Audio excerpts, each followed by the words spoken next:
Hello, all of you delightful beings out there, and welcome back to the stream. I am Raw Zim, currently using the TF Talkie, so transform me to your heart's content. And this is TCG Card Shop Simulator, which I actually accidentally left off in the middle of a day, so yeah, let's get to work.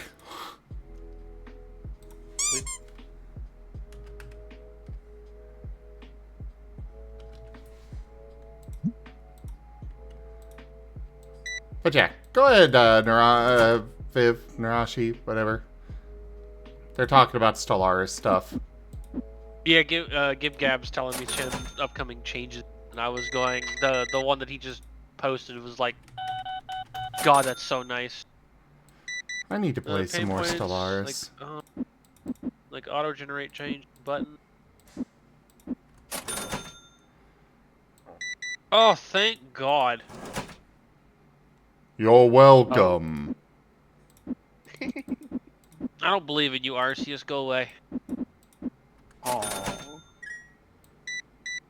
I've been wronged too many times. He should have quintupled the damage. Yeah, but it's Nova. He would have just got him back up. I think if we could quintupled the damage, it might have instant killed him. Oh, somebody played the...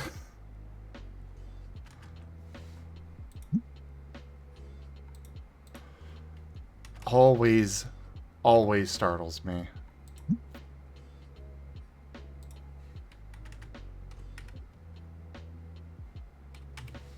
It's a Raijin! Raijin! Mwah! Oh, Raijin Hoppin' voice? Yes. Hi, Raijin. And Raijin's gone. Oh, bye, Raijin. And Raijin's back. Raijin! Raijin! Raijin, Raijin, Raijin. Duke Duke.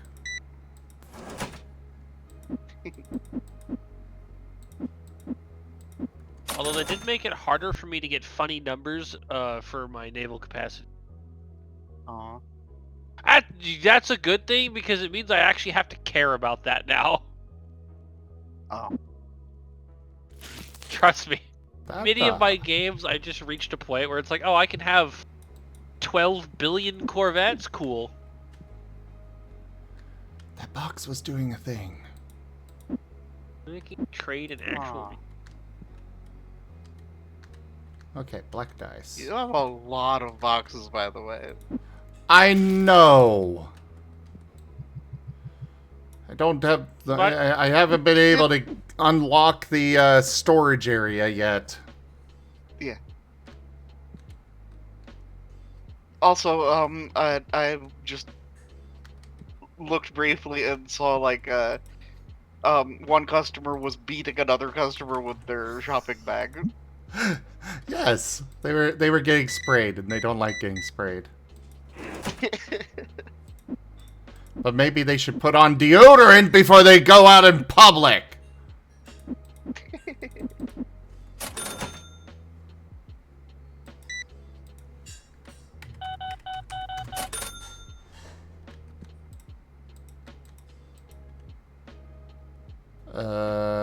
No, I don't want to trade.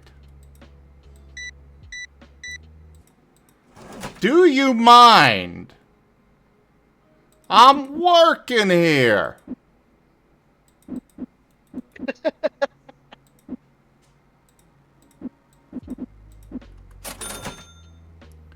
Hi, Candy. Hi, Delimited.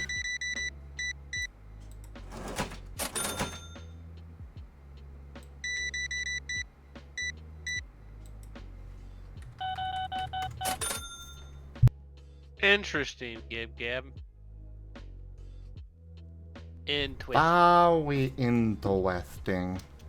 I don't know how that's going to work, considering my game is quite modded, so I don't have self-sufficient planets. I just make giant space structures that keep my economy going. The Rex has brought me a great bounty of food. He is Eat the. good That boy. reminds me, I have new chips. Not very many of them because my coworker just saved some of his bag so I could try it. What is it? So they're called Outlaw Snacks, and this one is spicy ranch tortilla chips. And they're not spicy, but that is very ranchy. Or at least they're not spicy enough for me to consider it spicy. I mean, if I'm gonna have something ranch, I want it ranchy. So that's It is ranchy. nice. Oh, good.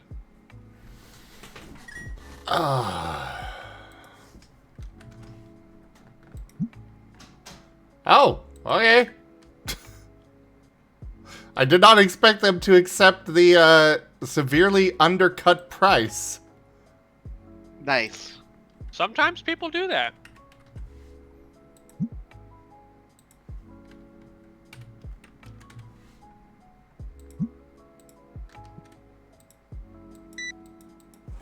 Yeah, I just did not expect it. Was not planning on that much money being gone, but hey, I got a nice card.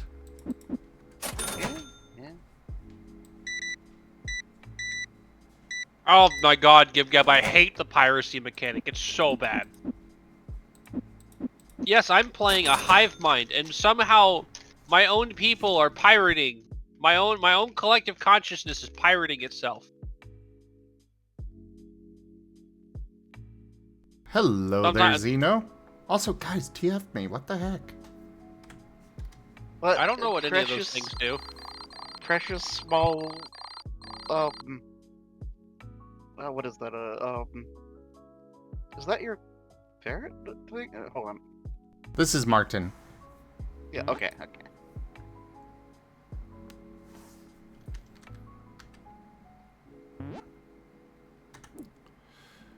Okay.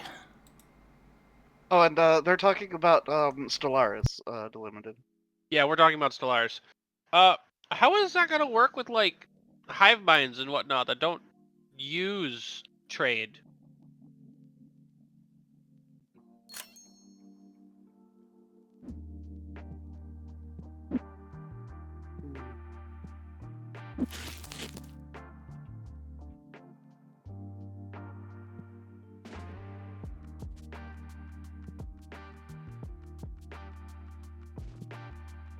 Oh, that's lame. I don't want to trade with the whole point of me being a hive mind is because I don't want to trade with other people. Like, let me be in my own corner doing my own thing, and then somebody pokes me with a stick, and I set the universe on fire.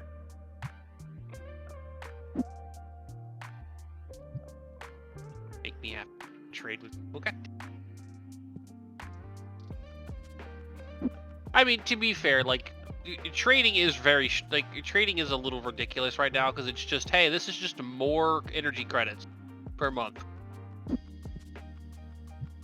So changing it to something else is probably good, but we'll see how I feel about that.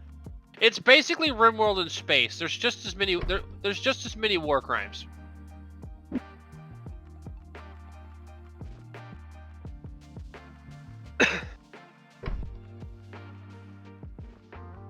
Oh, I have bajillions of maintenance drones, so I don't care.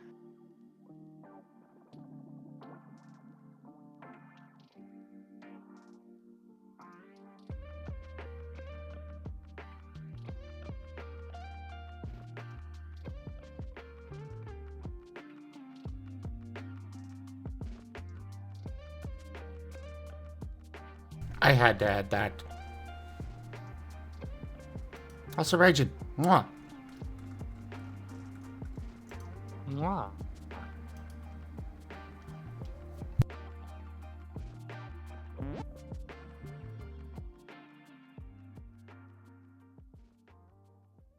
Viv, you just making quotes. I'm quoting that. Like, hold on. Let me see if I can go find the meme. Hold on. Was that from a Seth video or something? Probably.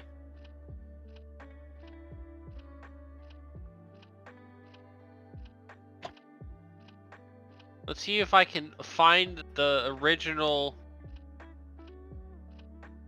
Cause it's RimWorld, Stellaris, and probably no, not Dwarf Fortress. RimWorld, Stellaris. What's the other game that is one of the trifecta of war crime simulators? Kenshi? No. Although Kenshi is pretty good for war crime simulating, that's true.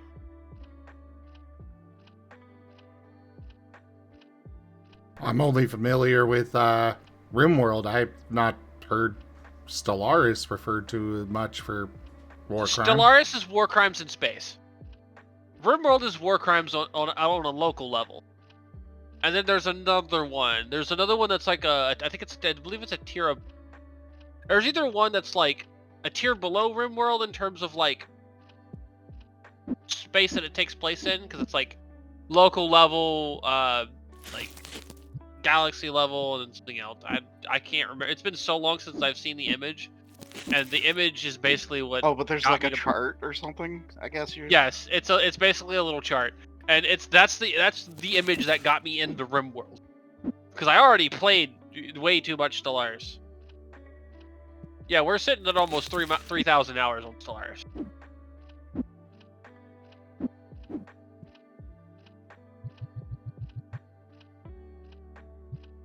Unrelated, but this makes me realize there might just one day be a Yakuza in space. Oh, that would be so good. Oh my god, that'd be an amazing spin-off game. Holy.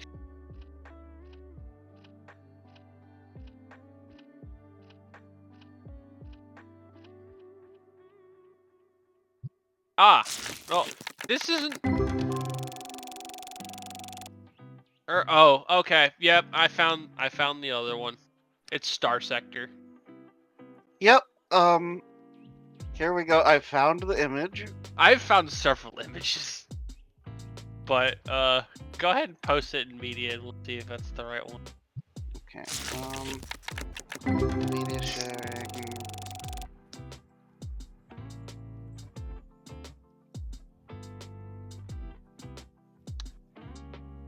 Yeah, that's basically it.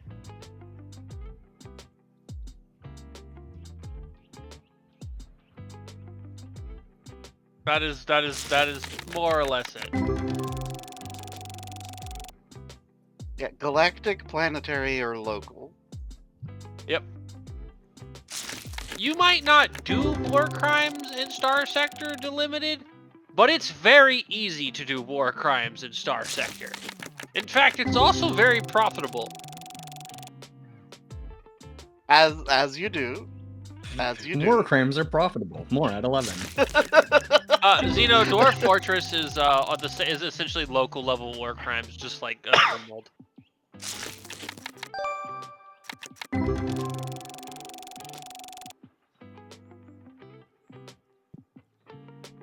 I Zim with his accidental merchant drowning machine. It's not my fault they kept walking off of the giant bridge. Put rails on it. It was like...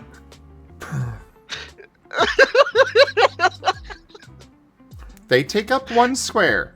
It was like 25 squares across. But for some reason they decided, no, I have to walk on the edge. Make a wall. No, but then you wouldn't get the pretty mist. And the pretty mist is important. I still got the mist. I didn't get any mist from them falling down there anyways. They just went kerplunk and drowned. I'm saying, like... I need to know. What do you mean Stellaris isn't known for war crimes? I'm about to I'm waiting for somebody to poke me in my current game. It's probably going to be one of the Fallen Empires. They're probably going to start some shit here soon, and I'm going to be baby. I've never heard of it being referred to as a war crime simulator. Look, Stellaris has 4 communities exactly, alright? It's people who put anime in the game, and there's like 1 million anime portrait mods in the game for this. Dear God. People who play as furries, and they get the fox race, and they make them like xenophile rapid breeders. There is people who LARP the Imperium, and they make the planet cracker, and they go around killing everyone, and they set their purges to like kill everything. And then there's the modders who, for some reason, some like masochistic desire, keep updating this game 8 years after release because structural engineering. Dude, what do you think I'm using? And when you said the structures, I was like, I know what you're using. Giga Structures is the greatest mod to ever be made for a 4X game. But like, yeah, it literally, and the anime people in Stellaris also do war crimes. It's all war crimes all the time. It's war crimes all the way down. Yeah.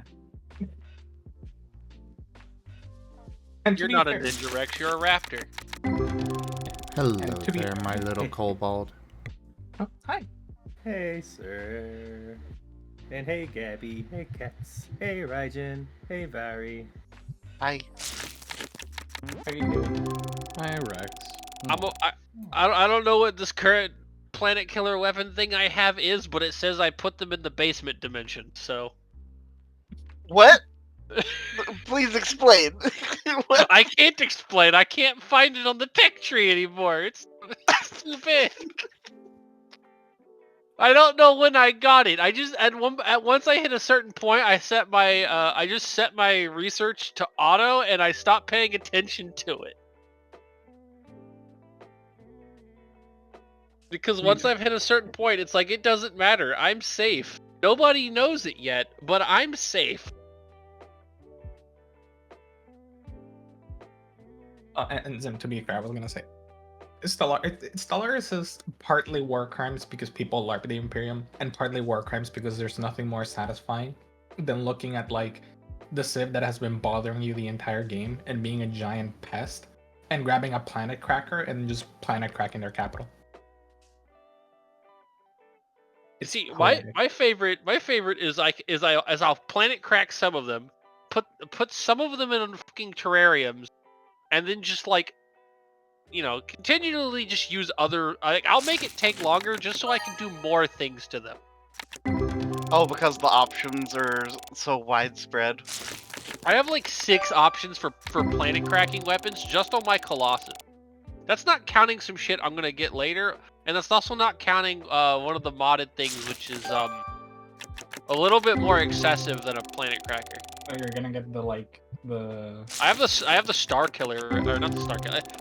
What's this thing called? The It's a Galaxy captive Benders. star. Oh. There is the funny one from oh shit, what is this mod called? Ancient Caches? Yeah, that one. The funny one that just spreads. Oh wait, no, that's not one from that. Is that one from that one? No, don't think so. I also have some from a Halo mod, which are also funny. Yeah, well, the one I was gonna think of is just the one that like deletes a star system. Just, oh, you can't move into or out of it. Oh. Like, okay, side, like, God, one time we were playing a multiplayer game, right? So it's me and 2 friends. One of the friends, he wanted to just gigastructures the entire game. All he wanted to do was gigastructures, and he power focused on that. I was playing a gremlin, so back when you could build a habitat above every planet, I found like Sorry to interrupt, but when are you not playing a gremlin? That's beside the point. But basically, like, I was playing as like mega corporation traders, and I remember it's like the religious mega corporation, named them like the Cat-holic Church because I was playing cats, and my friends hated it the entire game, so one of them kept threatening me, and I was like, you know what? I'm gonna make myself like the most painful possible system to siege. So I took one system with like 25 celestial bodies in it, just like a massive system. And I built an orbital habitat above every single celestial body. And then just put bunkers on all of them. I put a lot of bunkers in it. I put a lot of planetary defenses. And when we were nearing the end of the game, right? I'm sitting there, and because like I am a gremlin, I effectively just did that the entire game. I forgot the fact that I was playing a mega corporation because I spawned right next to 2 hostile empires. Because when I'm playing a corporation or I'm playing a diplomatic empire, I spawn next to genocidal countries. But when I'm playing a genocidal country, I spawn next to the nicest people every time. And so it's like, okay, fine, you have it your way game. I completely forgot about that. I just built my habitat thing, and at some point I'm like, yeah, what are you gonna do? Attack me? I have a fleet that's like 10 times your size. And he's like, yeah, but I built a galaxy gun, basically. A what? Fast forward like a few decades, we get the endgame crisis, absolutely destroy it. And one of the mods adds like an extra endgame crisis. Yeah, the blockets. No, not the block. I think it's the Eternum. Oh, no, yeah, the blockets are after the Eternum. It's the one that like you need to pull the ship out of the star to like research it, and they require special technology to be able to beat them. They were super annoying. And basically the way we were doing it is I was building massive fleets and slamming it against like a single fleet and maybe beating the fleet at the cost of all my ships. And then I'd spent like half a year rebuilding everything and then throw everything at them. Because they required like special techs to be able to beat them efficiently. And without them, you struggle a lot. And at some point, I move in all of my fleets to save one of my friend's planets. And all of their fleets go to that one system. And I'm like, we're like boned. If they put their fleets together, we can do nothing to stop them. They instantly destroy planets, basically. We're screwed. And he's like, no. He took his galaxy weapon, he clicked on that star system. And the way the game does it is, every planet in that system basically becomes a barren planet, like everything dies. And all of the connections to the system are cut off. They just were stuck there. The problem was, it didn't delete the fleets for the crisis. Oh. So you had like, what, 20, 30 million fleet power of ships just stuck in a system and they couldn't get out? And Hilarious. we couldn't get in. And we couldn't end the crisis because we needed to destroy more of their ships for some of the stuff to advance it. So what you do is you keep building ships, and eventually you just jump drive them all in there, everyone at once. Jump drive. That was the problem. Aww. How did you not have jump drives? You I did. It just. scrub. I think at that point it just wasn't letting us jump drive into it. I'm pretty sure because I remember we were trying a bunch of ways to fix it and we just couldn't fix it. So was he using a Nicole Dyson beam, or? Yes. Okay. Nicole There's Dyson. a bigger version of that, by the way. I know the one you build in the center of the galaxy. The funny quasar gun. I haven't built it yet, but it makes everyone declare war on you. It's very funny. You're building like a galaxy bomb. Like, yeah, we blow up the galaxy. I mean, they act like I'm not gonna do that anyway. But yeah, one of the things I think it's in Gigastructures, but it's called a captive star, and it's just a little system killer. It's just an angrier planet cracker. It blows up the system. I haven't finished building it yet because it's only gonna take me like 200 days for the last stage. So I'm just sitting here wishing a motherfucker would. But a captive star. So Yeah. you're saying just a little, or rather big star that just gets wrangled around and consumes stuff. So what it essentially does is you make most of a Dyson sphere around it. You put a fucking a lens on the bottom of it, and you strap some thrusters to it. Wow. That's the simplified version of what we're doing here. You literally just. You put And a also, magnifying glass to and this also, thing Gab, and if you have Gigastructures on, or were you guys actually playing with Gigastructures, or was he just doing Megastructures? we were doing it, this. Why didn't you just make a fucking system craft? We did. It didn't work? A system craft goes Lamau Eternum. What are those? All I see is bitches. I may be misremembering because I don't think it was the Eternum. I know it was one of the endgame crises they had, but it may have been an ancient caches one, or it may have been a Gigas. I don't remember. I mean, We've Giga has so many fucking crises it can add. Although I think one or two of them are disabled right now. Yeah. I know one of them is disabled, and I know I mean, that may have been the one we played. So I have no idea. I know we did play with the cats in Empire. That was wild. Dude, those guys are such assholes. Ask Furry. I was keeping them hostage for like 100 years. Or not Yeah. quite. I think it was like 70. Yeah, they're the crisis I was keeping hostage like 70 years. Sorry. Yeah. I did finally land an obscenely oversized army to fucking take Flusion. I felt very bad because I was sequestered away in a corner of the galaxy, and since I was playing my incredibly tall empire, I was able to just completely ignore the cats.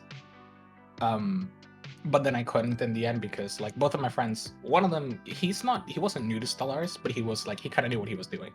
One of my other friends was very much new to Stellaris. Oh, did he get rolled by the cats? No, so basically what we kind of had to do is I like geared my entire economy towards dealing with the cats from a distance, like doing all the projects and everything. And I was basically feeding as much as I could to my friends. And the new friend, she just kept having to see the system whenever they asked for one. And it was just like, oh, yeah, here, you can have a system. Yeah, here, you can have another system. You can have another one. Uh-huh. And then suddenly she didn't have an empire anymore. Oh, by the end, she like kind of got like pushed into like a corner, but she didn't. I don't think she lost planets. I think she just lost a bunch of systems, thankfully. But it was like very, very much a, oh god, we have to speed run this crisis as fast as possible because our empire will get gobbled up eventually. And then it turns out like they carved like a massive path for a bunch of AI empires, and they like created a big blob. And eventually we like special projected them into like submission, and we just destroyed them. And then there were a bunch of cats and empires like from the Splinter State stuck in like a part of the middle of the galaxy, and it was just a free for all from that point. That entire like core part of the galaxy was just chaos. A shit show. Yeah, it never recovered. We went from having like 10 AI empires to like having 9 AI empires to like 10 cats and empires. It's disgusting. The cats and empires are So- such dick waffles too. Right, They're so Raijin, annoying. I need new setup for Stellaris, please.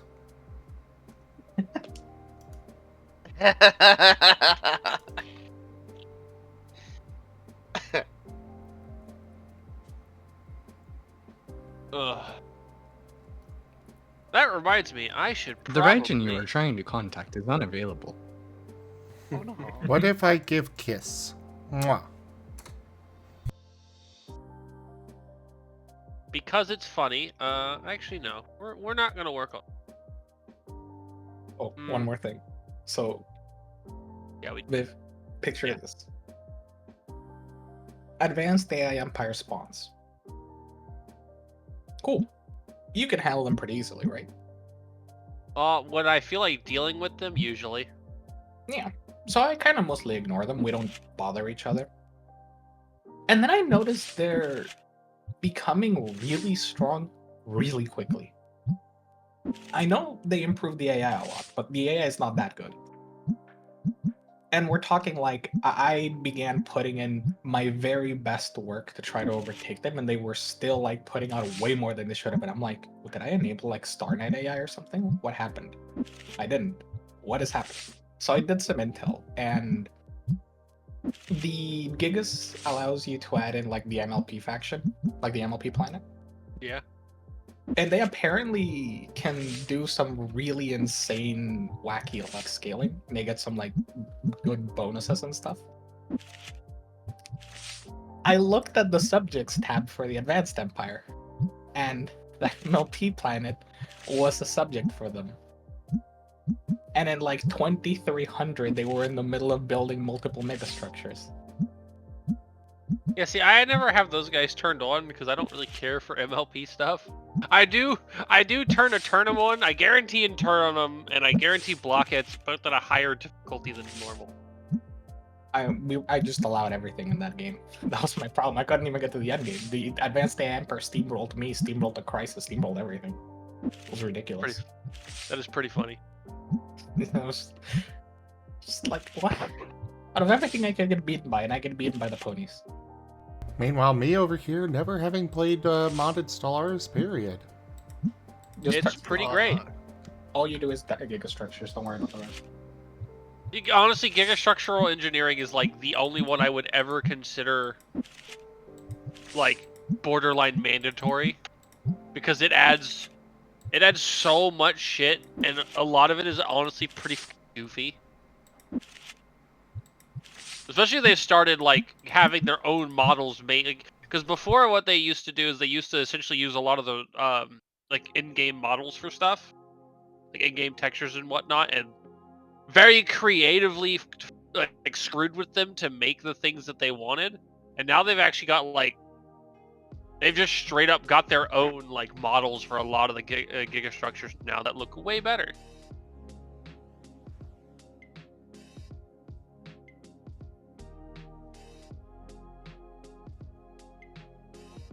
So it's kind of like the intensity of how thorough like Stardew Valley mods are. For giga structures, probably, yeah. It's also one of those ones you can kind of just install and also like not ever do a ton with, or like focus heavily on.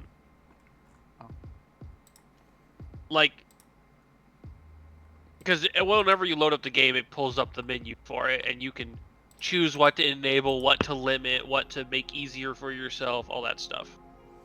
Interesting.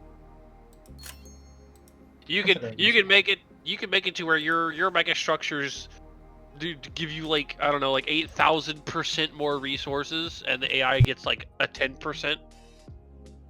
So they actually lose 90%. You can do all kinds of shit with it if you wanted to be an asshole. And cool origins. Yeah, there's so many origins. That's like the origin that I picked for Era for when I made the dragon people. That's from Giga Structures. You didn't pick the Birch World, right? Yes. Oh god. It was the original Birch World start that was so fucking awful. It was so annoying to micromanage, but it worked. Raijin, Han.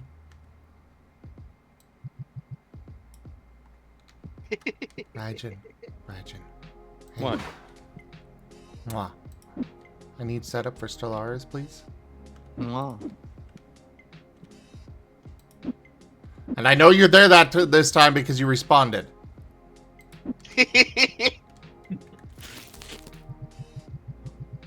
He does have you there.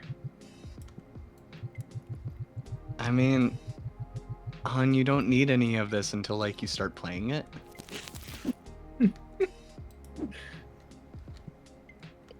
Yeah, I'm thinking of playing it tomorrow. Definitely not tonight, unfortunately. It is too late. I was gonna say that I could almost picture you looking at the clock and going like, "How early can I cut this recording? Can I still play Stellaris?" No.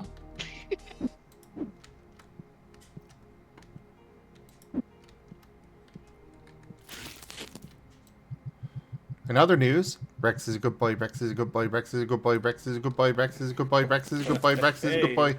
Okay. I don't have a lot of energy tonight. Been a week. But yay, thank you. I can relate. Same. Thank God I don't have Why is work Rex a tomorrow. good boy?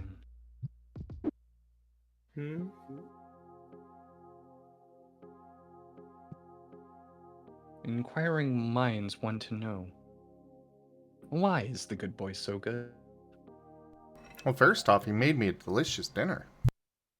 Ooh. That is pretty. That is good boy behavior. I just want to help you get some food. Well, listen to how his tail is wagging.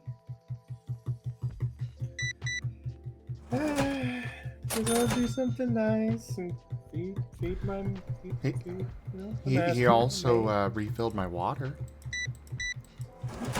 Hydration's important. That's like, oh, thanks. Okay.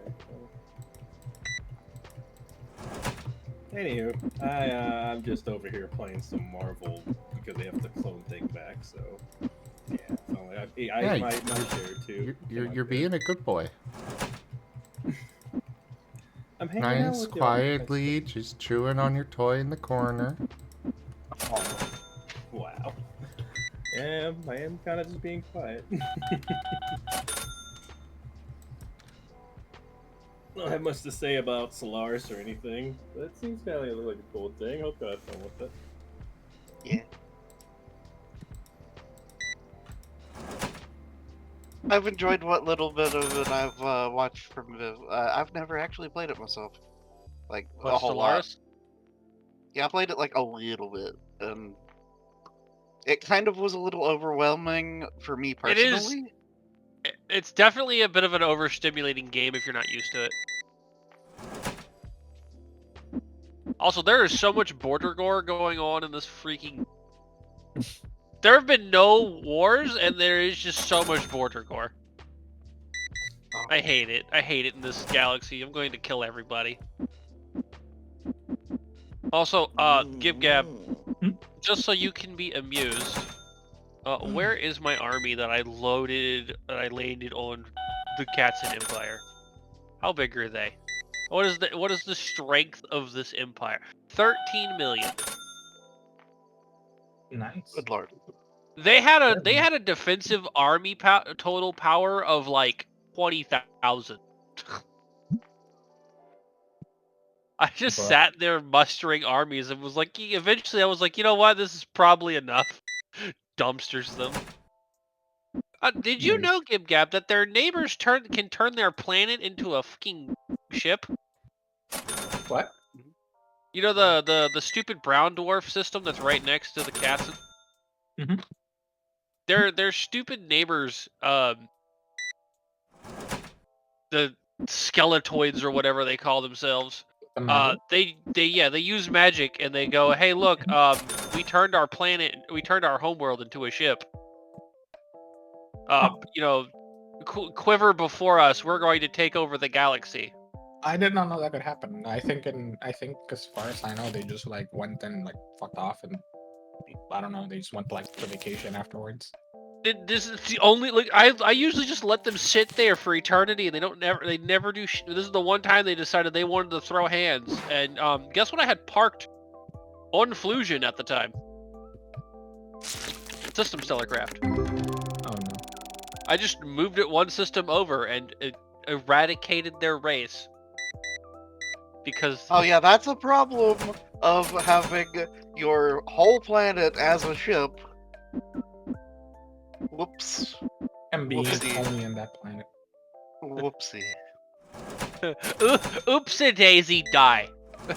What if you could turn the birch world into a planet? Oh, that'd be so good. If I could turn the birch world into... What is this birch world? Okay, so basically Gigastructure sets a bunch of like different... They're not a mega structure, like we're talking giant structures. So like in Stellars. They make mega structures look small. Yeah. Which is so why like, they're called gigastructures. You know Dyson Sphere? Yes. That's another game I should do again. So Dyson Spheres are big and cool. But what if you went to like the giant black hole at the center of the galaxy, and basically you built a Dyson Sphere, but you made it a habitable planet? Yes, please. That's a birch world. You can actually start in the birch world in Stellaris with the Gigastructure origin. You have to do a bunch of stuff to get it fully up and running, because obviously giving you a perfectly functional birch world at the start of the game would be insanely overpowered. But even with the downsides, it's insanely overpowered. Yeah, because the AI will never grab the research to come find you in the center of the galaxy, so you can just... Oh no, I think they fixed that. I think they did fix it to where you can't just chill in the center of the galaxy until you're ready to obliterate the existence anymore. Mm-hmm. I think the hyperlane to the center are open if you start virtual, which is a bit of a shame. Bit of a shame. But, you know. It's fine.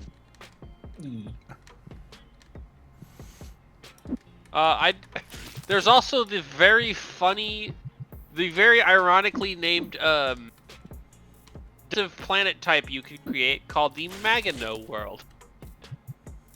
Yes, I honestly, I have wanted. I really wish they allowed for like an origin to start in the Magna world, because like I really want to play one. I can never find a good use to What? build one, because like What is a Magano world? Well, you know what the Magano line was? Oh yeah.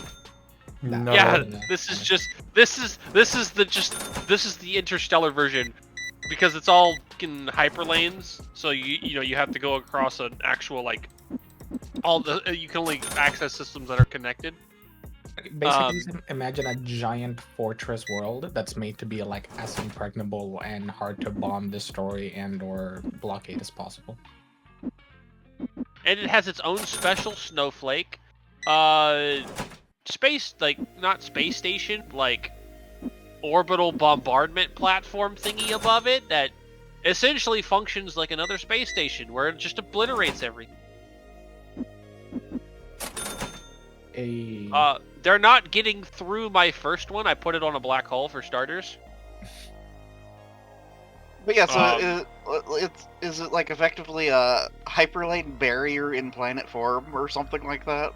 The planet is a bunker. So once you hit it, like early on in the game, you can get research that basically makes it to where if your starbase is still up, they can't leave you. Like if you still have control of the system, they can't leave the system. It's an FTL blocker, and the Magano world just functions like that, but more, because it also has an option you can turn on where it goes, yeah, you can't jump drive past me, or to me, or out of me. Yeah, It's obviously. but they did limit that part because it only extends a few hyperlane spaces away. So technically, they can go like 3 systems before, and then jump to the other side. But the AI doesn't really do that. So against the AI, it's exceedingly good. Oh, I'm at a choke point. Cool. I'm gonna build one of these here, and the AI is just going to cry about it. The nice thing is that if they do jump behind you, like if they jump around the Magano, when you jump, you take like a 50% penalty to your defensive and offensive stats. So you can just jump in a fleet that's half as strong as theirs, and they're going to be evenly matched. Yeah. But yeah, Zim, for context, the Maginot Line is a construction by the French. Was. It's a big long line of different fortifications and barriers and gun installations that was used to deter Germany from invading. And did Germany just go around it? Yes. So to some extent, yeah. Basically, the thing about it is that effectively France went, we don't need to have a massive military if we build the most indestructible fort line we can in the world. And to their credit, the Germans saw the Maginot Line and they were like, it is suicidal to attack this. We would there's no point. We would lose everything. Because basically the French went how many fortifications do you want? They said yes, they handed everyone a credit card and they went go ham. And they did. They built a really large, strong defensive line. The point of it was that if the Germans wanted to attack France, they would either have to slam against the strongest fortification line that France had ever built, or they would have to go into Belgium. And the British didn't really want to help the French that much, but they were okay, but if Germany tries to go through Belgium, we will help you. That was kind of the agreement. I see. So the Germans went through Belgium. And the French knew this. They already had a bunch of armies ready to go into Belgium. It's just that basically the French high command LARPed how to lose a war as fast as possible, any percent. And they did. Imagine this, right? You get told, hey, we see a massive army of Germans, tanks, motorized, mechanized vehicles moving through this area. That's not possible. It's incredibly forested, really hard to traverse hills. They can't move an army through there. That's impossible. And then tomorrow, sir, they're moving through this place. We took pictures. No, that's not real. That's like a decoy. They got confirmation 7 times from 7 different reconnaissance patrols that there were German armies moving through that forest, and the French High Command went like, nah, that's not possible. And then the Germans showed up like from the forest, and they were like surprised Pikachu face.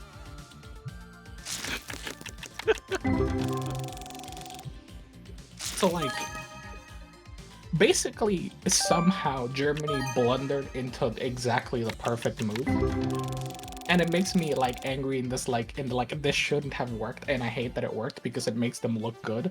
But like, really, they literally just rolled a die and they rolled a 10, and the French rolled like 15 die and they rolled 1 on all of them. I hate it. I hate it so much. I hate the French High Command in World War II. Also, yeah, like Rachel said, the Germans, like, they did so much meth. Yeah, that's the way to put it, I suppose.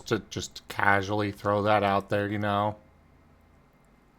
And the worst part is not even a joke. They literally had chocolate with like all sorts of substances, to the point where like there were reports that like some officers in those armies like going into France hadn't slept for like a week, and they were like, we gotta go. Sir, you need to wait for your supply lines. Sorry, I can't hear you. I'm already on the other side of the country. What? Just repeat that. There was like, I remember there was one German general who was like, the High Command was trying to contact him, but he had been like advancing basically. They just been power driving forward, and at one point they're like, hey, we saw you were last reported like in this area. You're out of our air support, like you gotta be careful.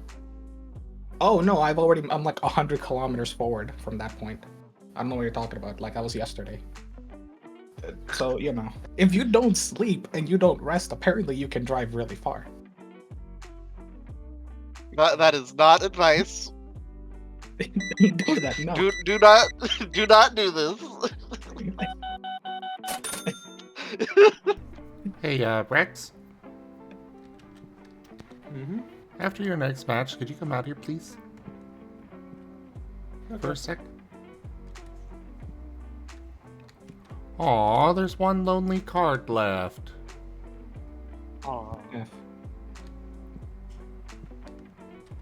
And to be fair, Rachella, that the Giga Nerd in me will correct you that it's not Blitzkrieg. It's either Bewegungskrieg, which is what the Germans call their doctrine of the war of movement, which is just to keep going forward, never stop, keep drinking tea and coffee and eating chocolate that's laced with meth.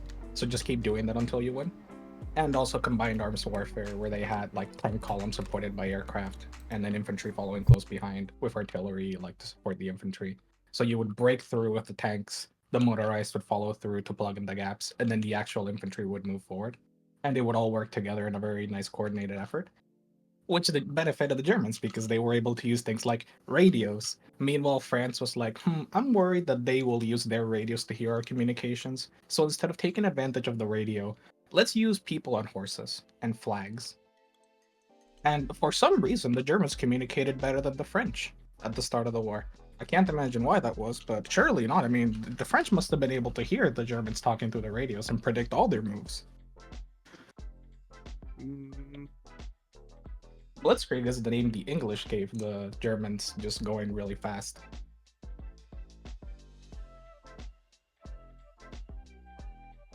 Sorry, I like learned that one day, and ever since then, hearing people say Blitzkrieg just sends me into the evil. It's not called Blitzkrieg. Blitzkrieg means nothing. It's just a journalism term.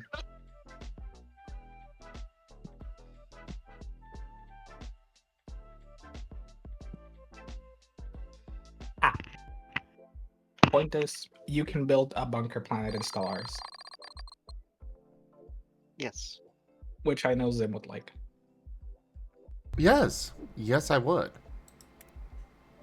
The only problem is the planet will not generate you normal resources, so you're gonna have to have like an actual economy to support that planet.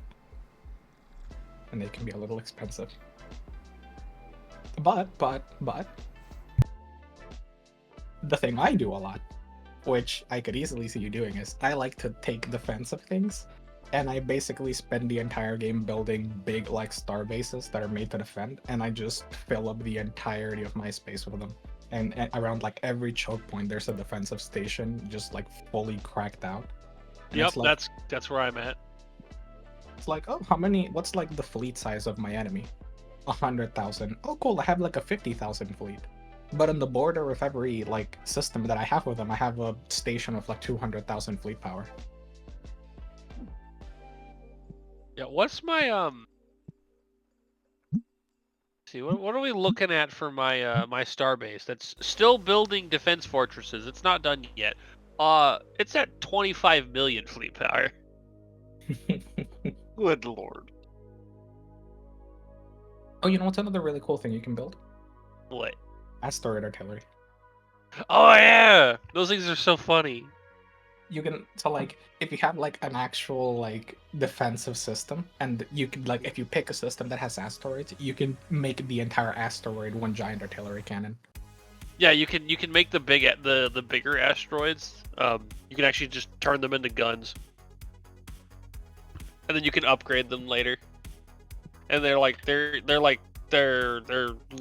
loadout is customizable from the ship design menu. Mm-hmm. So here's a question though. Okay. Imagine a world. Okay. Is there any sort of way to throw that at an enemy? No. I mean, I could absolutely throw Judex at somebody. But Gab will think this is funny. I do have my Imagino world next to a Penrose bomb in the same system.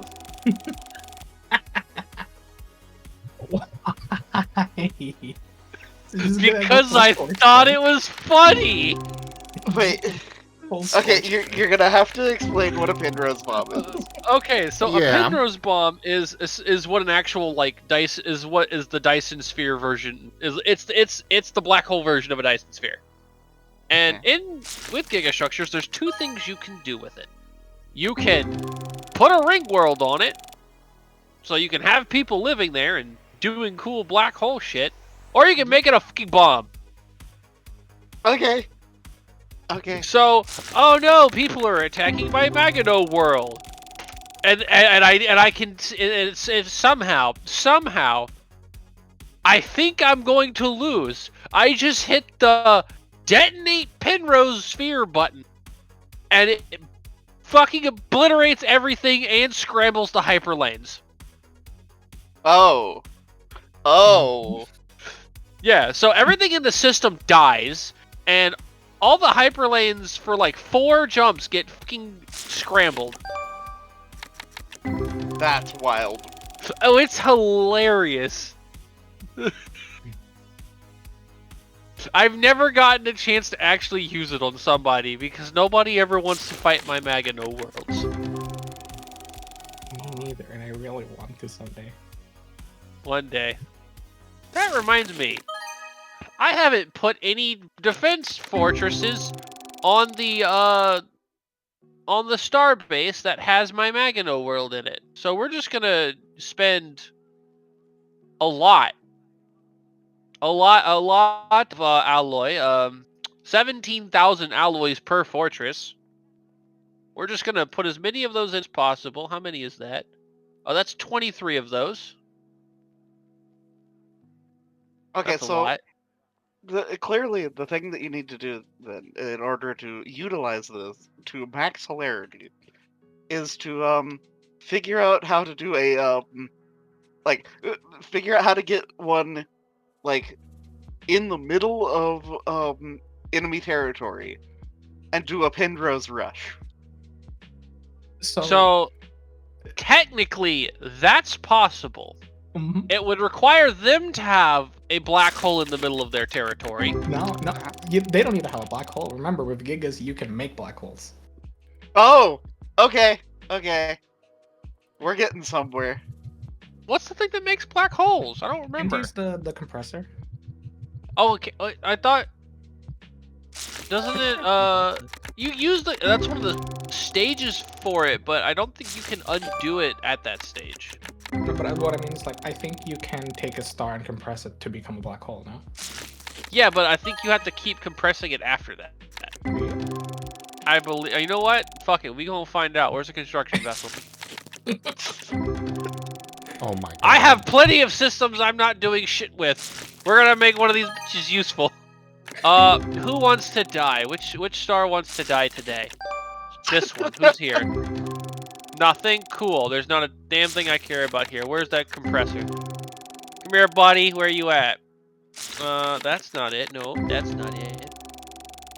Here, is that it? Ah, yeah, here we go. Fusion suppressor construction site.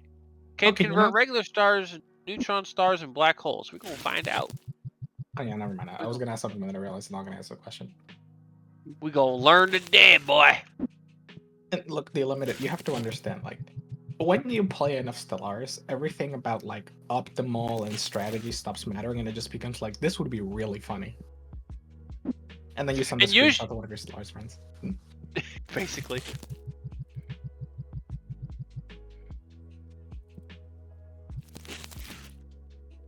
Alright, well, I have hit the next stage of technology in ancient caches, by the way, Gib.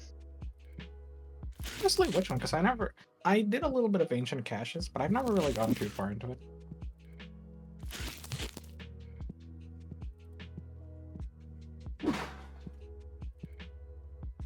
Hey, anybody out there watching that wants to help? We do have crowd control enabled, and I could use some cash to buy more product. Let's see if I got. Like I said earlier, I was not expecting that person to accept that lowball offer. Now I'm broke. Are you gonna resell it, or are you just holding it? I wanted it. I kind of want to keep it for my collection so I can get all the cards. Ah, okay. I forgot that was how the Katzen thing ended. Oh, the dude. He's such a shitter. Yeah, how he escapes and where he goes. He's such a shitter. I kind of love it. I hate him. I really wish you could kill him.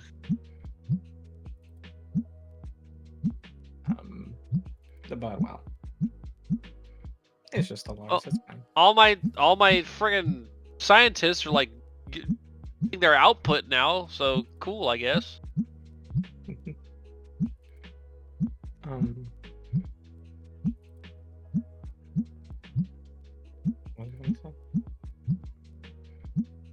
Also, like, I really like that they reworked orbital habitats to be less annoying, and it makes me so happy with them. Because I don't know if you used them before, Sam.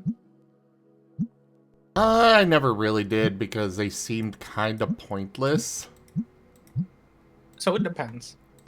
Especially if you start with the orbital habitat origin, they were kind of cracked because you had basically 3 planets at the start of the game all growing pops, which is really nice. And you could upgrade them over time. So basically, instead of having like a planet with 4 districts, you would end up with like a planet with like 8 or 10. And having like a bunch of them that you can create at will was really nice. And then you could like further specialize them and do little things with them that they would be pretty neat. But they were really annoying because, well, I could just have like a 20 size planet. Oh, or thank I could you, Delimited. It was half expecting him to take money from you.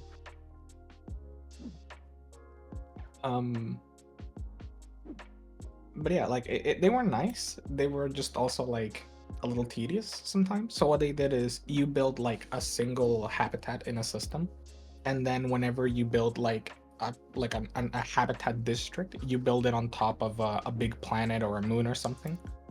And the bigger the celestial object, the bigger you can build like a part of the habitat, and it gives you more districts and more bonuses.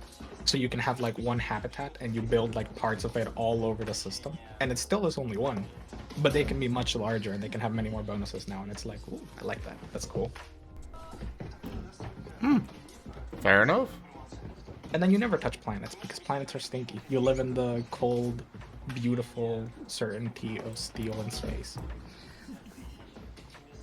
Yeah, certainty. That's the word for it. They'll never fail. Don't worry about it. What could go wrong? Galaxy What's the worst explodes. that could happen? Okay, also, All right, okay. fusion compressor site built. Okay, Viv, curiosity. Is it just me, or is the Is it just me, or is the L-gate kind of a little harder than it used to be? I don't know. I haven't gotten. I didn't. I control a massive portion of the map, and I don't have a single goddamn L gate on like my side of the galaxy. Oh wait, sorry. There's one, and it spawned in my opponent's territory. Lol. Wait, hold on. Is there actively only one here? Where are the other ones? One. Oh, there's two on the opposite side of the universe from me. Oh, there's three on the opposite side of the universe from me.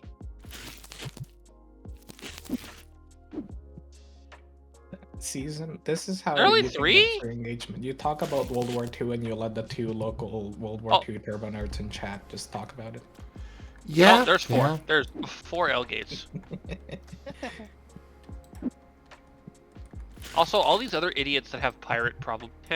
Idiots. Losers. Yeah, Also, you know what I saw the other- I built the funny VAT system too, by the way. Anyway. The funny VAT system. I can make fucking Leviathans if I wanted to. Oh.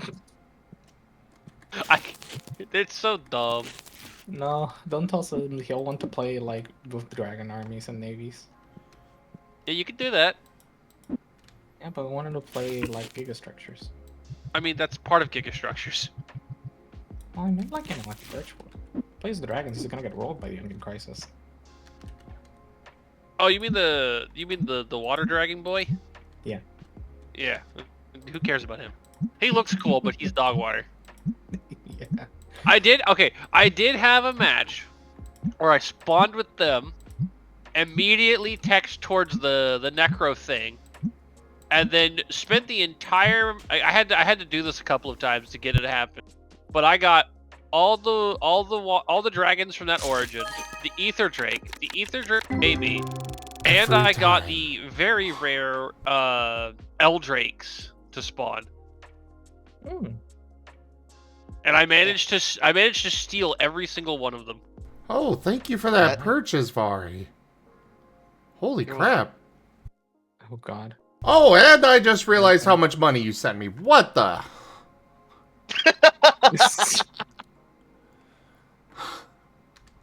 Well, thank you. I guess well, I could save it for the actual storage area. Yeah, I'll probably do that. A stimulus package, yeah. That's what you call that.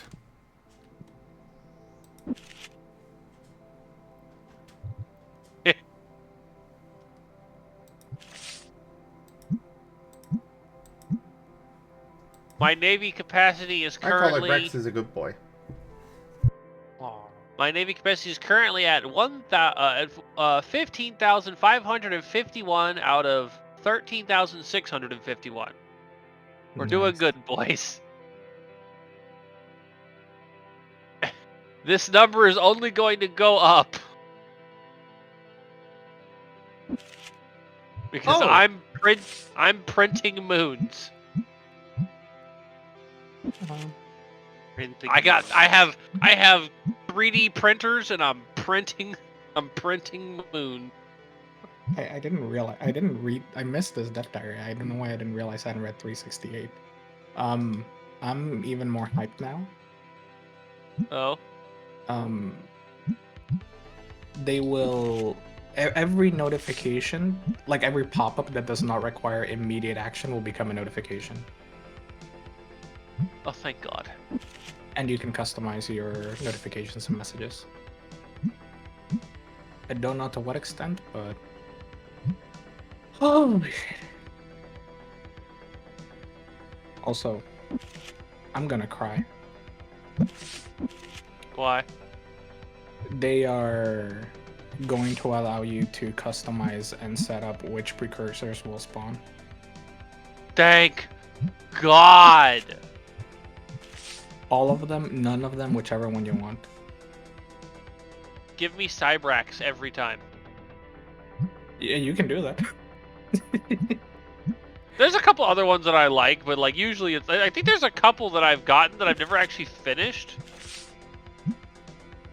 But the Cybrax is the main one. I got the Erasians this time. That's such a mid frickin' thing. I swear, I always get the Ute. The Ute. Every I time. forgot we're one. Dude, I cry every time I play a machine race and I don't get the Cybrax. Like, I'm just like, this is a waste of a run. Me when I play Psionics, the Cybrax. Me when I play Machine, the Zeroni. Every time. And yeah, Oh, there's just hey! The funny Ring World pre-FTL civilization that I've finally noticed to me. And you want to know what's really funny about that? I built the final set of Ring Worlds that you can around a Ring World. That's what it took him to notice. Huh. Like- Have you noticed that the sun doesn't seem to be quite as bright, darling? Well, no, incorrect, because they face inwards. So they can see the sun fine. I've been building outward around them. I've been building bigger ring worlds around their tiny ring world, and you can build four ring worlds in a system, and they get bigger and cost more each time. Mhm. And I built literally the nanosecond the pop-up for that happened. They went. They have figured out that we exist. Like, no shit, Sherlock. I was wondering how long it was gonna take. You know what made me insanely furious? Oh boy. Oh boy. Okay, so for context, doesn't say like for the story, they added a new like 2 ascension paths for machine empires. So like how normal like groups can become like psionic, you can do gene editing, or you can become a machine. For machine empires, they allow you to become nano machine and play extremely wide. You can kind of like do a middle of the road where you can like improve yourself and sort of like do the normal machine but better. And you can become virtual. And the idea of that is you take one world and you make it basically into a server world. And then every pop gets a 175% boost to production. And Wow. if you open a job, it automatically makes a pop to fill that job. So if I build a thing, I don't need to wait for pops to be created. It just creates a virtual pop instantly. It is insanely cracked because it lets you play really tall. Because the problem is, every planet you own, your pops take a 25% decrease to productivity. So you have like one planet that acts as your server planet, and then like 4 or 5 planets that you have, and those are your planets. You don't touch them anymore. You want really big planets so you can build a lot in those planets, and you play incredibly tall. But it's incredible, and it's actually kind of really nice to play like chill, because you don't have to worry about pops growing or how many pops you have, or if you don't have enough pops for the you just like, oh, I need more like I need more alloys. Create industry district, boom, they get created immediately. But like I said, you want to play with like maybe 5, 6 planets at most. And a ring world is basically perfect for that. Exactly. I played with the starting ring world, which has 3 segments. I found a 25 size Gaia planet, and I found another planet that I turned into a 25 size machine world, plus the mastery of nature. And then you were a happy dingus head. I was. Because I found a system that had all 4 layers of Ringworld completely intact, uncolonized. I will definitely say I'll never forget my first time colonizing a Gaia planet. It was right next to a fallen empire. Oh no! The moment I heard the tone, I knew exactly what happened. It was a holy world, wasn't it? Yeah, no warning, nothing, just suddenly war. Oh, Yeah, no. if you settle on a holy world for one of the religious fallen empires, they go from 0 to 100 instantly. They're just like, nope, time to throw hands. It was like we Slap were. the shit out of you. And that time they were actually being nice to me and everything, helping me out and stuff. They gave me one of their ships and stuff. And the next thing I know, suddenly massive fleets just all over my entire place. Hey, Seda. Yeah. The religious empire is, they like their holy planets. That's honestly what I did, basically. I see that. I like cracking them open. Oh, That's God. rude. That's rude. Oh, see, they don't care if you own the system. They only care if you settle the planet.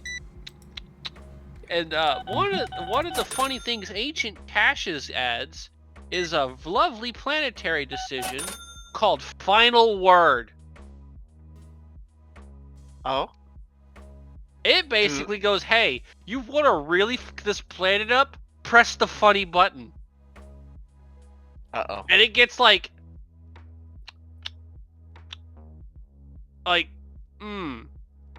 So normally when you crack a planet, it's just a bunch of barren rocks and shit, right? You can actually with gigastructures, and I think maybe base game, you can just glue that bitch back together. Super glue it, it's fine. Yep, you'll have to do some terraforming to make it a Gaia planet again, but you can fix it. If I final word that bitch, you ain't fixing it. Then it becomes a fractured planet, which means I've cracked that sucker open so hard that it like breached dimensional energies, and now there's all sorts of crazy shit happening on it. And also the blockers take like 4 years to clear out. Did you send them to the basement dimension? Not yet, because I'm not at war with anyone. I'm waiting. I've literally just like there's an empire right next to me. I've just been insulting them, and they're still friendly with me. They don't want that smoke. They don't want the smoke. They're going to get the smoke because this is an empire I made specifically to die. They're Lalafels, Vari. That's funny. I made a Lalafel empire, and I was like, you guys exist just for me to kill. Pet the Rex. Oh well, that worked well. Aw. Please send her that cute puppy.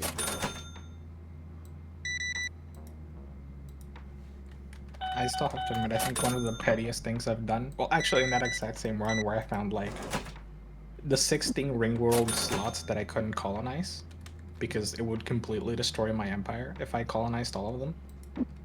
I basically, because even better, it was like, basically imagine like a perfect highway down the entire, like it goes all the way around the galaxy. It was like connected to that, and then like one system away from it, another one away from it, and another one away from it, like a straight perfect line of 3 systems of hyperlane that went nowhere else. It was like a dead end, like a dead alley. It went to that big system. It was perfectly defensible too. It made me even angrier. I would have loved to have colonized that, but, you know. So basically I put up like basically 3 stupid big defense stations. I went like, if I can't have this, nobody will have it. I will become the religious fallen empire over these ring worlds. Nobody will touch them. Period. And at some point, I think I just fell asleep and the game was running. And I woke up and one of the AI empires had declared war on me. And because like of the war exhaustion thing, they managed to take that system and it pieced out. That's what I'm assuming happened. Because I was missing some territory from them. Or I was missing just some territory and they had it. So I assume that's kind of what probably happened. I hate the war exhaustion system. Yeah. You see, I don't ever worry about it because I delete whatever empire I'm dealing with before my war exhaustion maxes out. That's normally what I do. But I was asleep. Aw. But yeah, I was very furious at the AI because they took my like religious like planets basically. So I at some point made a planet cracker and I cracked their capital. And then I like took the system, glued the planet back together, and then cracked it again just out of spite. Wow.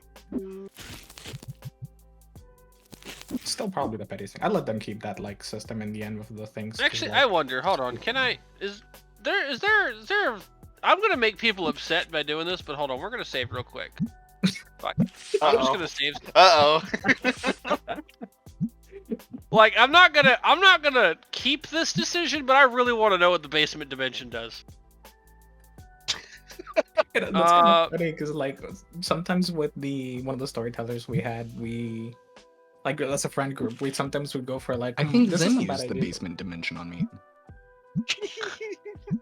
What?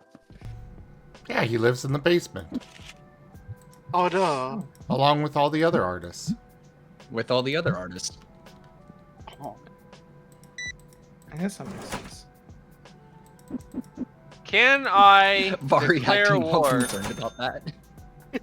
I cannot declare. I want to declare war on you, dipshit. Will it not let you? That's unfortunate. I'm don't. The game's not getting a choice. Where's my armies? I'll do this the hard way if I have to. Embark all.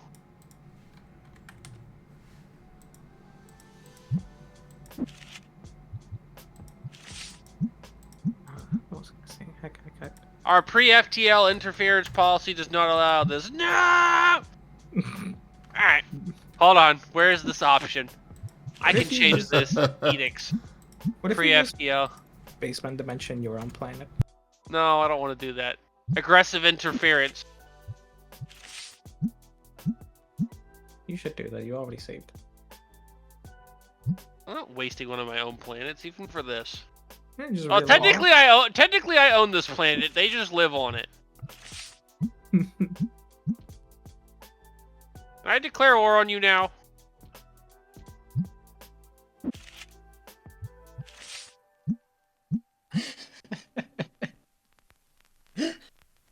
You son of a bitch.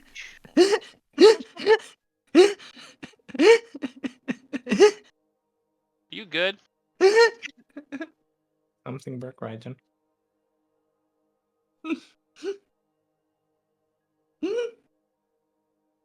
Probably the stump nonsense. Wait. Oh, here we go. I can do it now. We're gonna send them. So it's not the basement dimension; it's the basement universe.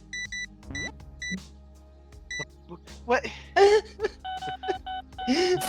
You okay there, Ryan?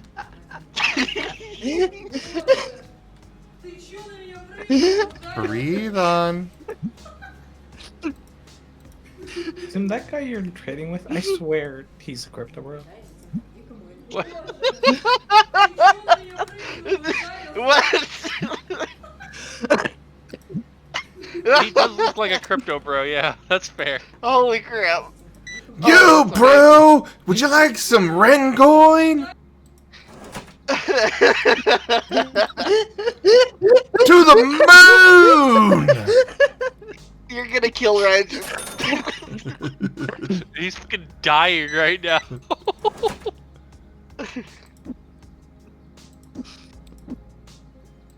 Yeah, I'm starting to like put gateways next to my my main star bases and stuff, Give Gab. So it's like, hey, I'm gonna reinforce from anywhere. You killed me. What did Seda do? Oh no. I use the power of YouTube search. Uh-oh. Not yet delimited, but I will. All right, here it comes. Let's see what happens. Look, all you need to know is I'm just enabling Raijin. For what? Don't worry about it. Don't worry about it.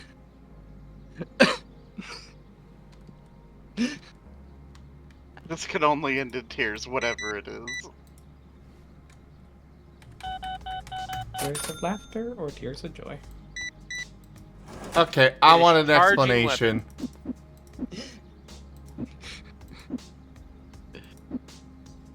You'll have to start Uh, playing Warframe if you want an explanation. Technically, yes, delimited, and it's called neutrons sweeping their civilization.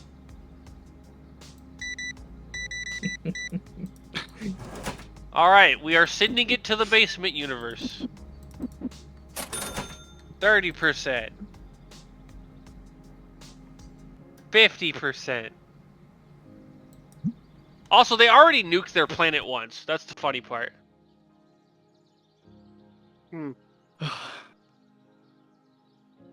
That was just too good, Seda. What happens? Planet worry about it. transferred.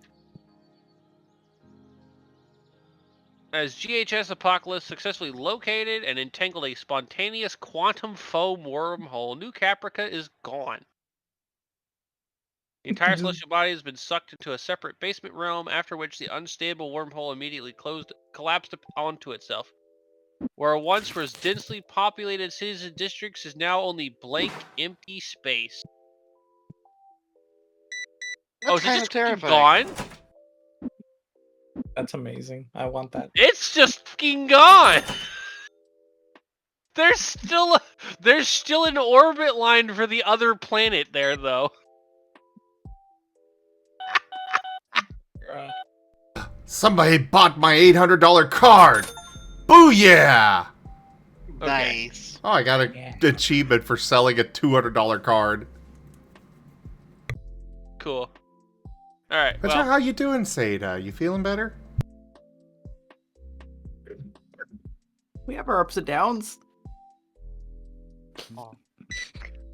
delimited. That is against the lease agreement. Yes, it is delimited. Yes, it is.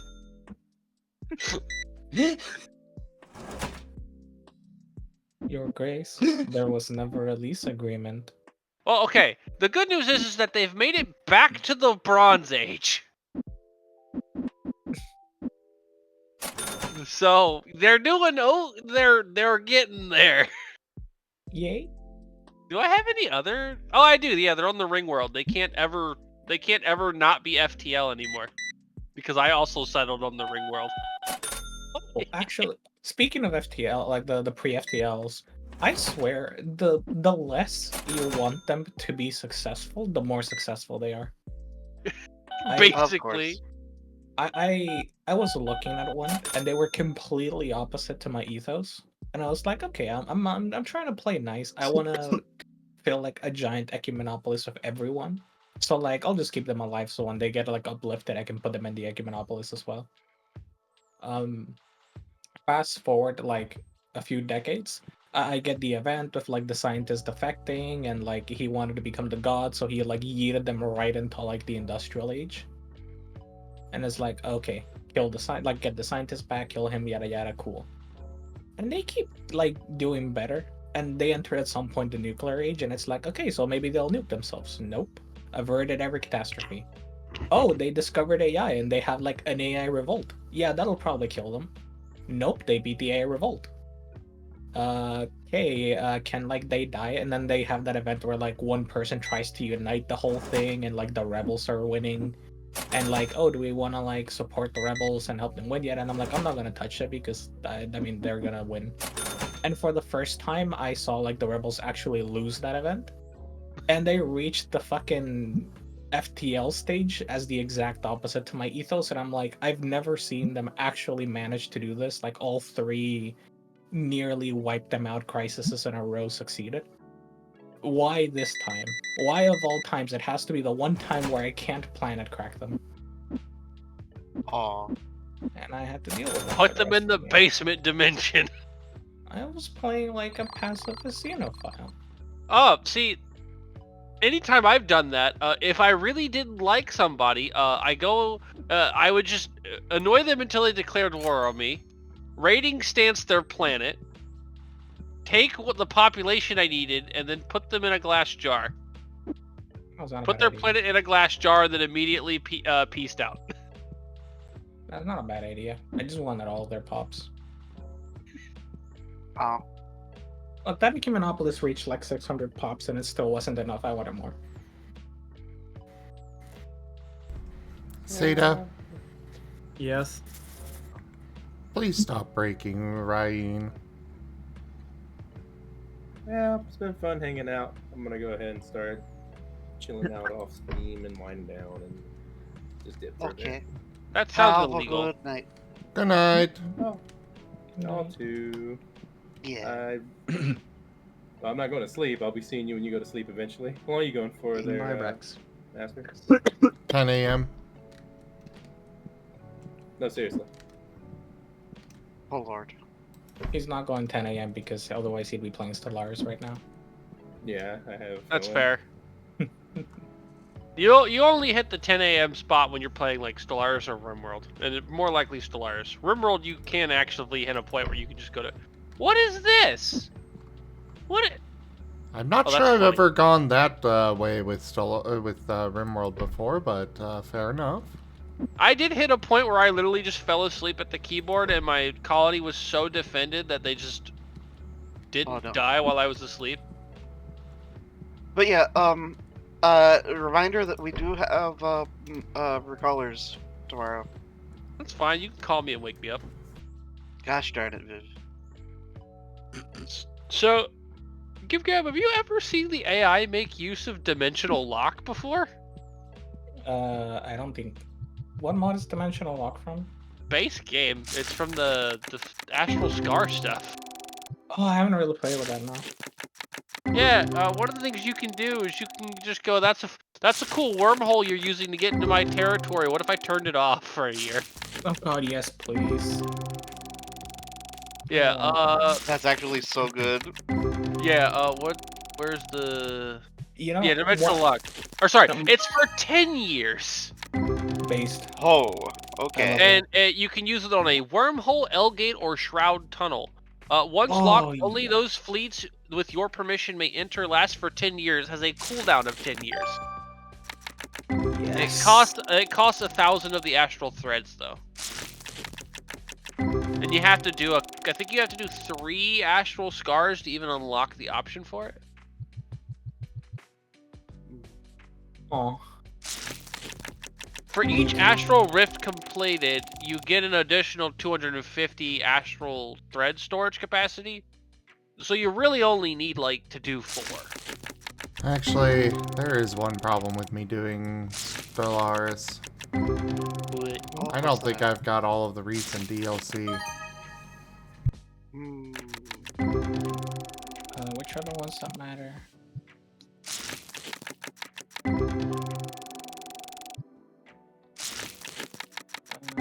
I play this game too much to not own all the DLC for it. There's so much DLC for it. Yup. Yup. See, if you haven't played in a while, Galactic Paragons is probably useful. Overlord, Nemesis, Federation. Those are fine. Most of the story packs can be skipped. But I like the story. One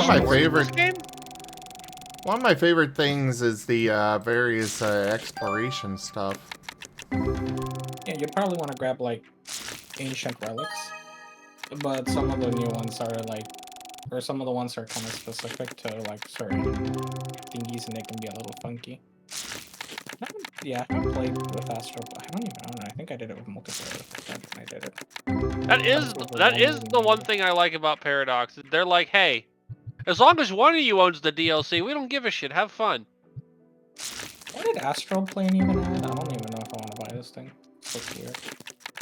Which one are we talking about now? The newest one, Astro Plane. That's not the newest one, is it? Isn't? I thought it was. I thought the newest one was like either Grand Archive or Cosmic Storm. Might be Cosmic Storm. Well, for the big DLC at least. Let's pause it. Look at the DLC. Rajin. Astral Planes. Okay, that's the one that does the Astral Scar stuff. Why is it mostly negative? Why are people mad about it? it? I'm done dying, Allison. It's okay. Okay, What? good. Reginald said I'm he's done dying. now. Oh, okay.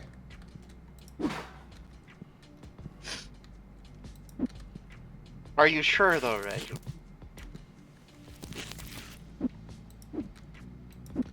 Yeah, I got back to my art, so I'm distracted Ah. from the funny thoughts.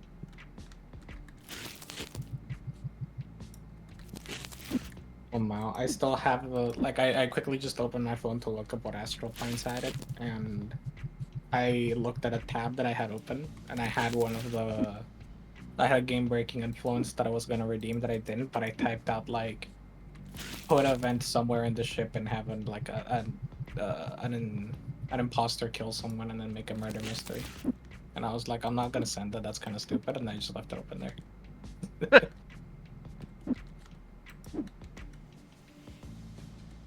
Cosmic Storms has definitely been a very mid DLC so far.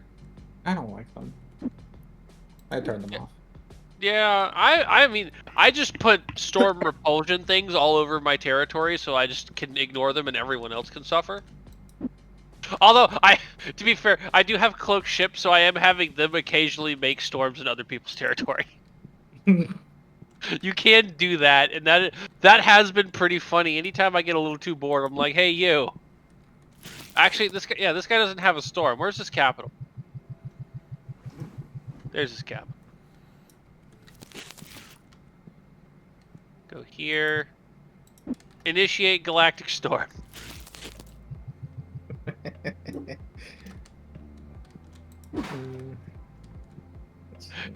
Am I being an asshole? Yeah. Who's the fuck is the League of Shock? Oh, you're this. Wait. Yeah, you. What do you mean? Did you just now realize I have a bunch of relics? You're stupid. Just because you're so stupid, I'm gonna harm relations with you and insult you. Cute.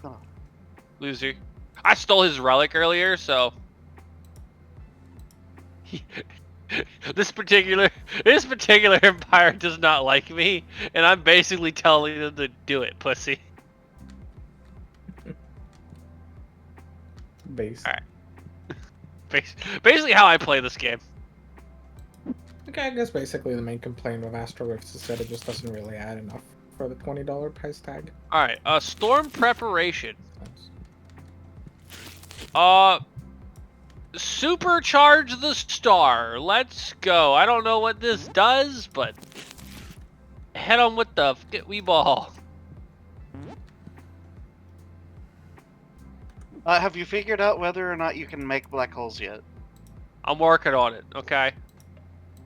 We can make black holes. We just don't know if we have to keep a mega structure above it to maintain the black hole. Oh. Yep. I'm pretty sure. I am progressing through the fusion suppression stage. One stage at a time. Yep. I'm about to make myself another system stellar craft. The AI is not careful. Look, I'm 3D printing attack moons and behemoth planet crafts right now, Gib.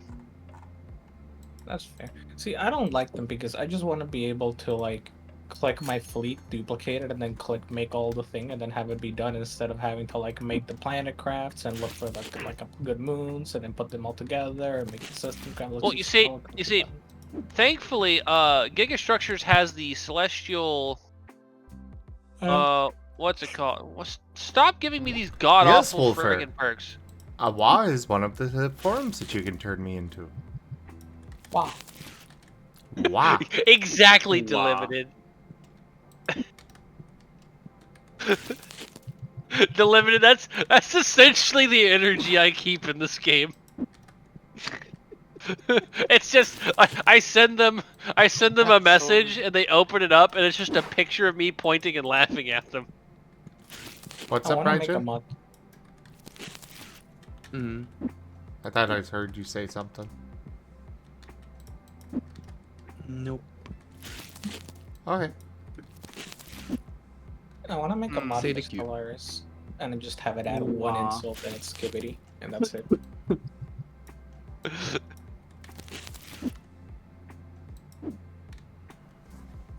Where I are don't the know, has mountains Seda that I turned need? into Red Panda? What was that?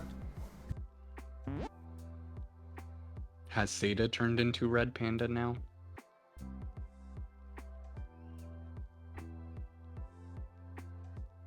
Game is getting a little chunky. Am I not allowed to make wah noises? There it is. Move those mountains. Wow. Oh yeah, one of the things I wanted to mention is with the mods that adds like a bunch of more different traits and stuff you can pick from. I am currently playing a hive mind of kilometer-long snakes. Huh, it's just like Air's tail. Yeah, Yeah, except I it's I it's a hive figure mind. that Regin can just let you borrow their walk card. Cause are you cool if I borrow the walk card for a little bit? That's fine. Wahoo! Just be careful you don't get confused for Waluigi. It happens sometimes. Understandable.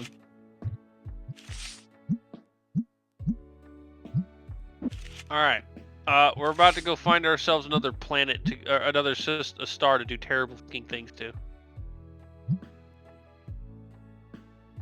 Where it at? Where it at? Can I make the thing?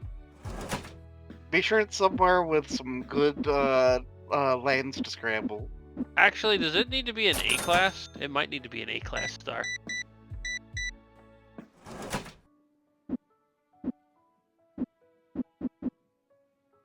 Do I not have the option yet? Read. Oh, I know why. Heard there. No, I did that. I did those. Okay, so Viv, I sent you a mod. Look at just the last image, because most of these are kind of like bad insults. They're kind of boring, but a couple of them are good, and I love the final one in this one.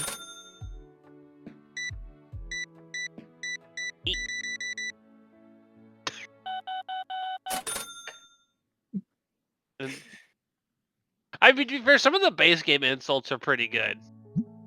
Yeah. It's just like I used to use this mod, and like it's not worth it. Oh, I did steal another Empire's O-class star, by the way, Gib. That's based. I respect that. Oh, he hadn't expanded far enough, so and his borders were open to me because he's a dingus, and I just went through his borders, took the spot before the system before it, and then the O-class, and then made a hyperlane remover and then a hyperlane generator, and just disconnected it from the one that from his section and reconnected it to mine, and then just dropped the starbase on the other one. I was like, "This is mine now, bye." Snip. Nip. What is an O-class star exactly? It's a star type added by Gigastructures, and it's basically just a really, really big star. Ah. If you want, like, so for things like Dyson spheres, they get it. If you build it on an O class, it has a 400% higher output, but it has a higher total cost and takes longer to build because it's bigger. Yep. Which means unless you have a very strong economy up and running from really early on, basically like you'll reach the end game and you'll finish getting that thing ready by the time ends. Which is kind of sad. They're cool, but they just take so long and it's so expensive that like if it's the first thing you do, you're sacrificing like 10 years of not having an economy after you spent a gazillion alloys on the thing and you're not getting the benefit. You might as well just build like an entire Dyson sphere in the meantime on a normal star. But you know, if you build one, I mean, this is just like, oh look, what am I getting from this O-class Dyson sphere? My normal Dyson sphere gives me like 4,000 energy a month. This complete O-class gives me like 20,000 a month. I saw you redeem that pack. I'm just in the middle of something here. Shadow Wolf. He's just like a real mutt.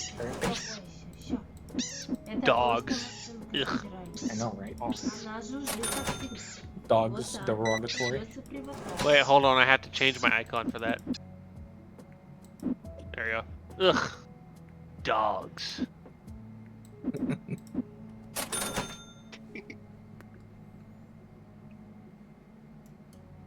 Canines are gross. Anyway. No Shadow Wolf, it's woof woof bark bark woof woof woof bark bark woof woof woof woof woof woof bark bark bark. Can I build it on this? I don't know what I'm looking. I don't know where it's telling me I need to find a special place to build this thing, but I don't know where I can build it. It might the mod for that one might be broken. F. Yeah, because it just takes me here.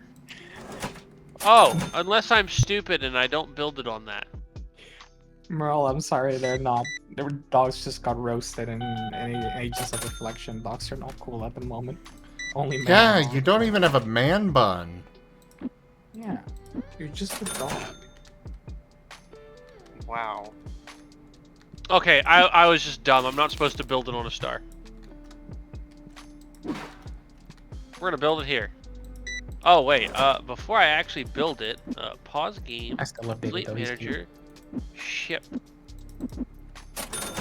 So I'm building something that's gonna be able to beat my system stellar graph. That sounds. Can you make a no class into like as part of the? You system can, class? but it's a waste because it's not gonna change what the system stellar graph gets. Oh, that's boring. Agreed. That's unfortunate. Imagine just give it like 400% more shields and armor and stuff. Man, the game already can't keep track of the numbers of my current system stellar craft. Why would I want to like screw it up even more? It already says it has a military rating of 1. Oh yes, you reached overflow. Dude, So I've it reached doesn't go I've into reached EU? I've reached hull overflow before where it actively set my hull back down to 1 because I had so much hull. I was like, bruh. I had to actively use worse things. You get touched and your ship immediately blows up. I actually, I don't think it does, but I think the game does get very confused. I don't know, the system stellar craft is so strong. Like, my system stellar craft, like, at that point were so strong, it just kind of obliterated everything, and nobody else got a chance. Like, normal AI empires just kind of get turned into sawdust whenever it shows up. Because it outrages them. Hasty. Oh, so nothing actually managed to touch It? No. I had already killed the Eternum by that point, so I kind of like didn't have, and the game was chugging, so it's like I can't really wait for the block hats because I'm not actually going to be able to fight them. Oh, did you disable Xeno cross compatibility? No. That's probably why it's chugging. Somebody probably grabbed it at some point. Always disable it. It's horrible for performance. What am I supposed to disable? At the beginning of the game, you know how like you can disable the Carabineers as one of the options? Hmm. There's one for a specific Ascension perk that's like Xeno cross compatibility. If you allow it and somebody picks it, what it does is like 2 different species can like breed and create like a half species. Oh, that thing. It'll create new ones. And I know because I used it for that Echinopolis run. And I had so many species that when I opened the species tab, my game froze for a second every time. I stopped touching them. I didn't use them at all. I spent the entire game without looking at it because I knew if I looked at it, I'd start having an aneurysm.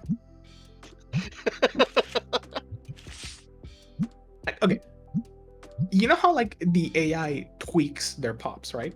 Because they don't do what humans do. Like when we touch Stellaris, we edit the entirety of all the pops and do the special project. So everything gets changed immediately. The AI doesn't do that. They sometimes do it by pop, by planet, a group of pops in a planet. They don't do everything at once. So if you ever look at like the AI Empire's pops, they have like 10 different like types of pops, all with different traits and things. I hate them so much. Now imagine that with xenocross compatibility, where you have like 10 species and 10 species all getting together and making like 20 different species, all with different traits, and there's like 2 or 3 of them. Yeah, Merle. Very much been the topic. I'm sorry. Oh, I love I'm just managing my little shop over here. And I'm just getting increasingly more upset with the 20% chance. I just need one more kindred seal in this frickin' game, and I'll be good. And I am not getting it. I'm playing Final Fantasy XI. God. I remember when we tried Final. That's the older MMO one, right? Yes. Yeah. We tried it once and we couldn't get past the starting areas because we kept dying. Yeah. I've continued playing, and yeah, I'm now most of the way to Matt's cap, which is what you get from beating the final limit break boss on every class. Bari's a nerd, by the way, everyone. Yeah. So how do you I'm a get huge past the start of the game? Because like, Says when the we one played that it- has been sitting here for 2 hours talking nonstop about Stellaris. Yeah. I mean, it's a game I've put almost 3,000 hours into, Zim. I'm just saying, it's a pot calling the kettle black here. Yeah, I'm aware. He's still a bigger nerd than I am. Hold on, let me just do Actually, I don't know because I do play MTG and he doesn't, so I might be the bigger nerd. Total time played on this character is 34 days, 10 hours, 1 minute, and 38 seconds.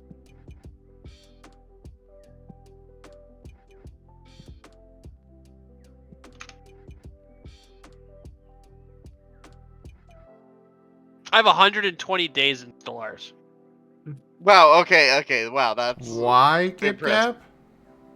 it's a political thing. So, Zim, I actually have a TCG Card Shop Simulator question for you. You're Sure limited to us thing. what he did. How much upkeep does the Lot B expansion cost you in terms of maintenance? I would not be able to say, unfortunately. It doesn't seem to impact it that much. The extra space that it gives you, though, is worth it. Yeah, because in my own playthrough, I have enough built up, but I'm trying to make sure I don't like outgrow my needs too quickly.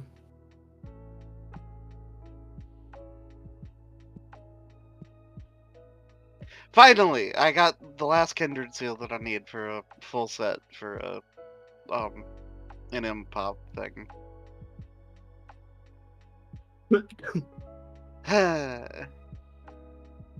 Though, could you do me one favor, Sim? When you get to your end screen, could you just like pause on that for a little moment, just so I can actually see what your upkeep is? Blah. What your upkeep is? Sure.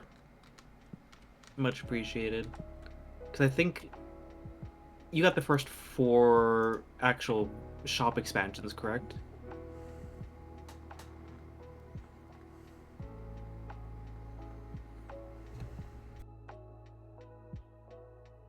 I got the... what? Sorry? The first 4 shop expansions. I don't remember how many.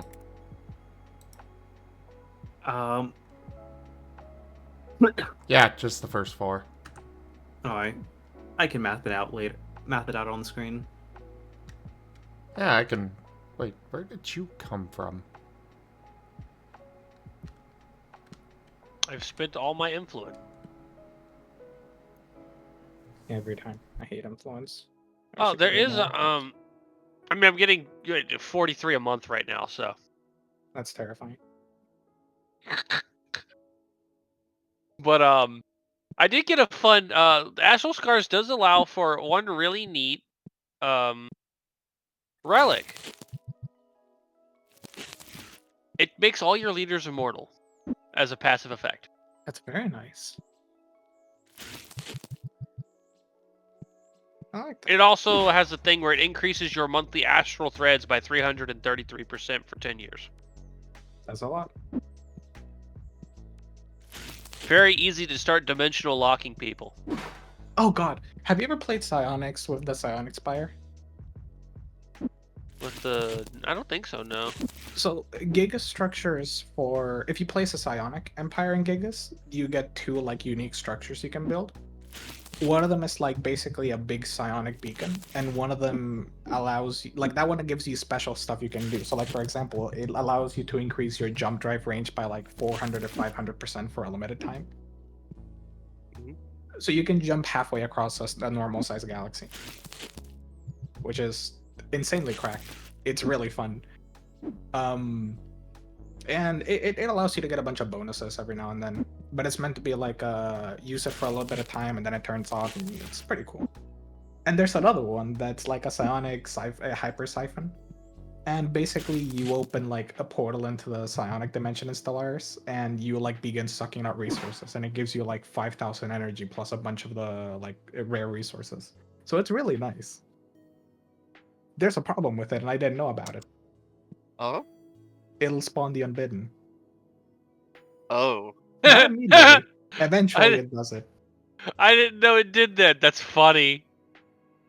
And I did it in that game that I was saying that I played with like the 2 friends that we played with Gigas, and we had the Cats and Empire. I got like a seemingly ominous thing, and I didn't pay attention to it, and at some point we got the Praetorian Scourge as our endgame crisis. Or no, we got the Unbidden, and I thought that was the endgame crisis. I was like, okay, so we dealt with the Unbidden, everything cool, right? There you go, Seda. Alright, let's see. So you're... Oh, you didn't pay your rent. Oh, actually, we'll see on the screen tomorrow. Oh. I don't often pay the rent. Yeah, let me see. Your rent is...